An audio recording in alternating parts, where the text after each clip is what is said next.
બેન, તમારો સવાલ છે કે તમને ગળાની હાડકીમાં કંઈ પ્રોબ્લેમ છે, તેની બાયોપ્સી કરાવવાની છે, એનું ઓપરેશન છે અને તમને એટલો બધો ડર લાગે છે, તમારી હિંમત નથી રહી ઓપરેશનને હા પાડવાની. તો બેન, પ્લીઝ મારા પર કૃપા કરીને થોડા શબ્દોમાં સમજાવશો અને હિંમત આપશો. તમારા શબ્દોમાં એટલી બધી શ્રદ્ધા છે, તમારા શબ્દોથી એટલું બધું આશ્વાસન મળે છે, એટલા માટે હું રિક્વેસ્ટ કરું છું, મને થોડી સમજ આપશો તો મારું ઓપરેશન બહુ સારી રીતે થઈ જશે. ઓકે બેન, મને લાગે છે ઓપરેશન તો નાનું સરખું છે, પણ એમાં શું આવશે, શું થશે, શું નીકળશે, એ બધો ડર વધારે પેસી ગયો હશે. પછી મારું શું થશે, હું શું કરીશ, આ દુઃખનો ડર છે. બધાને એ જ હોય.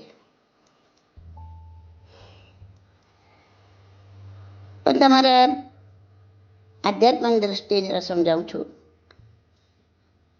કે તમારા વિચારોને જરા પરિવર્તન આપો. કે મને જરા આટલી નાની સરખીથી કાપકૂપમાં આટલો બધો ડર, ભય, બીક, દુઃખ છે, તો હું તો રોજ કેટલાય જીવન કાપી નાખું છું, છેદી નાખું છું, છૂંદી નાખું છું, કેટલાય બે ઇન્દ્રિયોને મારી દાંત વચ્ચે કચડી નાખું છું, કેટલાય જીવોને દવા છાંટીને તરફડીને મારી નાખું છું. શું એ બધા જીવન દુઃખ નહીં થતું હોય? એ જીવો સતત કેટલા ડરમાં જીવતા હશે. હું ક્યારેય એ લોકોને અભયદાન આપું છું કે એટલીસ્ટ મારા તરફથી તો તમને ડર નથી. જલ્લાદ જેવું હું દરરોજ આવા કેટલાય જીવોનો ખતમો બોલાવું છું, ત્યારે તમારો આત્મા હલતો નથી.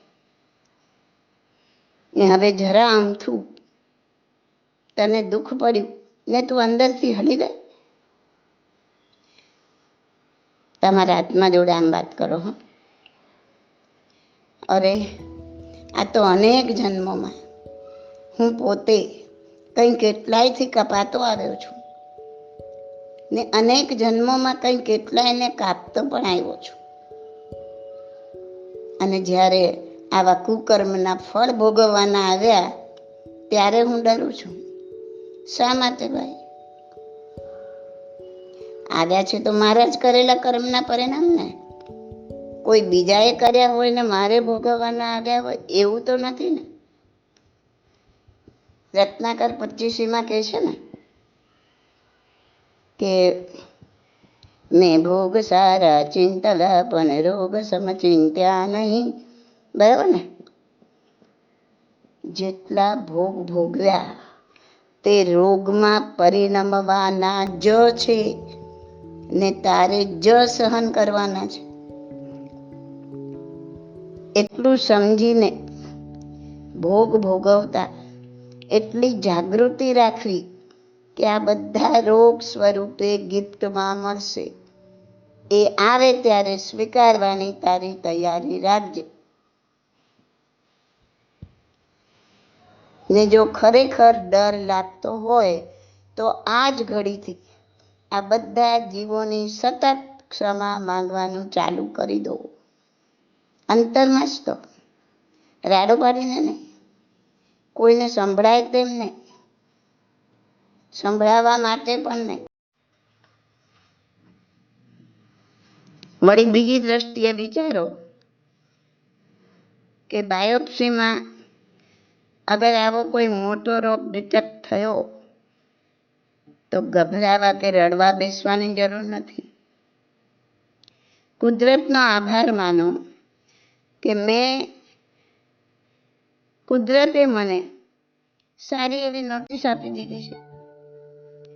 ચાલ ભાઈ, ટાઈમ ઓછો છે, તારી જોરશોરથી તૈયારી ચાલુ કરી દે. અચાનક જતા રહીએ ને એના કરતાં તૈયારી કરીને જઈએ તો સારું ને.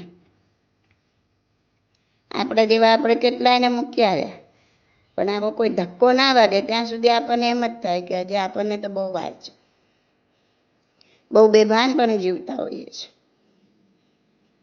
ધક્કો ખાધા વગર તો કોઈ સુધરતું દેખાતું નથી. કુદરતે તને આગળ વધવા માટે એક નાનો સરખો ધક્કો માર્યો છે. તે ધક્કો ખાઈને આગળ વધવું કે ધક્કો ખાઈને પડી જવું, ચોઈસ ઇઝ યોર્સ. જેને જીવનભર ધ્યાન સાધના કરી હોય, સામાયિકની સાધના કરી હોય, તે જ ક્ષમતામાં રહેવાની પ્રેક્ટિસ પાડી શકે છે.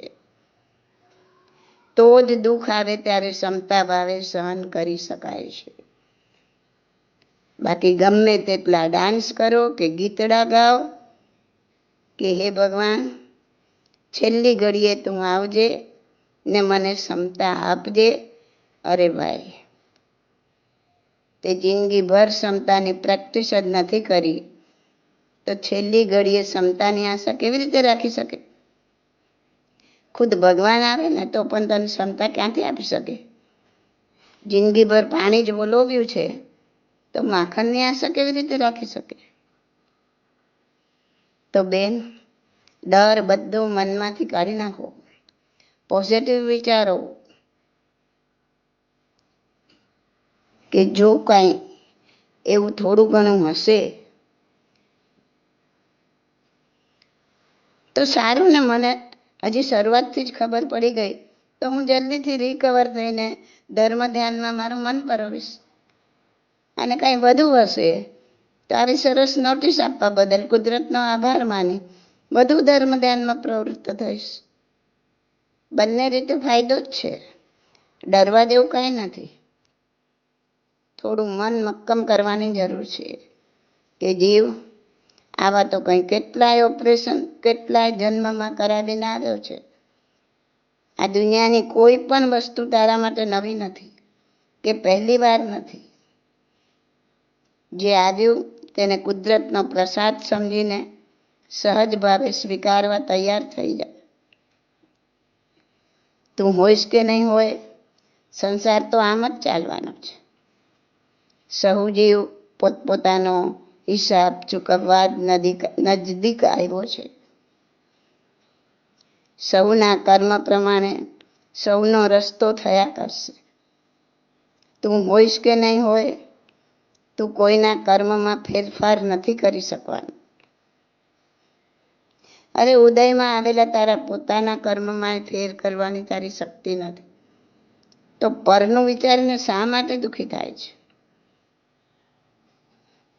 ઘણાને એવી ચિંતા કરતા જોયા છે કે મારા ગયા પછી મને કોઈ યાદ કરશે કે નહીં. અરે ભાઈ, મને પૂછો ને તો હું તો એમ કહું કે હું તો કદી એવું ન ઈચ્છું કે મારા ગયા પછી મને કોઈ યાદ કરે. મને યાદ કરીને એને શું મળવાનું છે? એનો અમૂલ્ય ટાઈમ એ મને યાદ કરવામાં શું કામ બરબાદ કરે? આપણને આપણા ભૂતકાળમાં જવાની એ ના પાડી છે તો ભૂતકાળમાં થઈ ગયેલા પરમાં જવાની શું જરૂર છે? એના બદલે એટલો સમય એ એના ધ્યાનને મૌનમાં ના ગાળે કે જેથી એના કર્મ હળવા થાય. માટે વિચારધારાને બદલો. કોઈ સારું કામ એમ વિચારીને ન કરો કે મારા ગયા પછી કોઈ મને યાદ કરશે. તો પણ સારું કામ કરવા પાછળનો આશય ખોટો થઈ જશે, અનુબંધ ખોટો પડી જશે. બહુ પડે ચેતવાની જરૂર છે. આ ફક્ત બેનના સવાલનો જવાબ નથી આપ્યો. આ દરેકને માટે એક નાની અમથી ચિંતન કણિકા રજૂ કરી છે. તો બેન, આપણે મૂળ વાત પર આવીએ. તમે મનમાંથી બધો જ ડર કાઢી સંપૂર્ણ સ્વસ્થ અને ખુશ થઈ જાઓ. જે કાંઈ થતું હશે તે મારા સારા માટે જ થતું હશે એમ દ્રઢપણે માનીને નવકાર મંત્રના સ્મરણમાં ડૂબી જાઓ. હિંમતે મર્દા તો મદદે ખુદા. હોસ્પિટલમાં કે ઘરે પણ કોણ ખબર કાઢવા આવ્યું ને કોણ ના આવ્યું એની ગણતરી રાખ્યા વગર પથારીમાં પડ્યા પણ વધુમાં વધુ મૌન અને ધ્યાનમાં ગરકાવ થાઓ, ક્ષમતામાં સ્થિર થાઓ ને કર્મ ખપાવવા માટે આવેલા આ સુવર્ણ અવસરને વધાવી લો.